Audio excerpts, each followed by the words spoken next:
یہ ہے کہ آپ 14 صدیاں اور 37 سالوں کو ٹکے ٹوکری کر دیتے ہیں۔ علماء اور روایت جو ہے وہ روایتی پس منظر میں دین کو سمجھتی ہے۔ آپ اپنے 25 سال 30 سالوں کی بنیاد پہ 14 صدیوں کے انٹلیکٹ کو رد کر دیتے ہیں۔ ساری دنیا بیوقوف ہے، آپ سارا انٹلیکٹ آپ کو ودیت ہو گیا۔ تو یوں نہیں ہے کہ میں نے کسی نے یہ طے کیا کہ مجھے روایت سے بابت کرنی، میں روایتی آدمی ہوں۔ میرے خیال میں ہر شخص ایسا ہی ہوتا ہے۔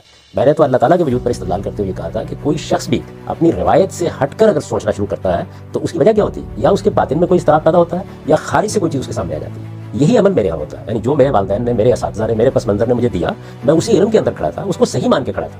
جب اضطراب پیدا ہوتا ہے تو آپ اس کو کویسچن کرتے ہیں۔ بس میری خطا یہ ہے کہ میں کویسچن کرتا ہوں اور اگر اس کا مجھے ٹھیک جواب نہ ملے تو یہ کہہ کے نہیں اٹھ جاتا کہ مجھے ماننا ہی ہے، نہیں، پھر میں اس کو ادھر ڈالتا ہوں اور ہر لحاظ سے جاننے کی کوشش کرتا ہوں، ہر پتھر کو الٹ کر جاننے کی کوشش کرتا ہوں کہ صحیح بات کیا ہے۔ کوشش یہی ہوتی ہے کہ میں اس روشنی کو حاصل کروں جو روشنی اللہ نے ہمیں دی ہے، اللہ کے پیغمبر نے ہمیں دی ہے۔ یہ ساری روایت اصل میں اسی روشنی تک پہنچنے کی ایک جدوجہد ہے۔ تو اس روایت پر جب میں تنقید کرتا ہوں تو اسی جذبے سے کرتا ہوں کہ مجھے صحیح بات جاننی ہے۔ اگر کوئی چیز معیار پر پوری اترتی ہے، سراخوں پر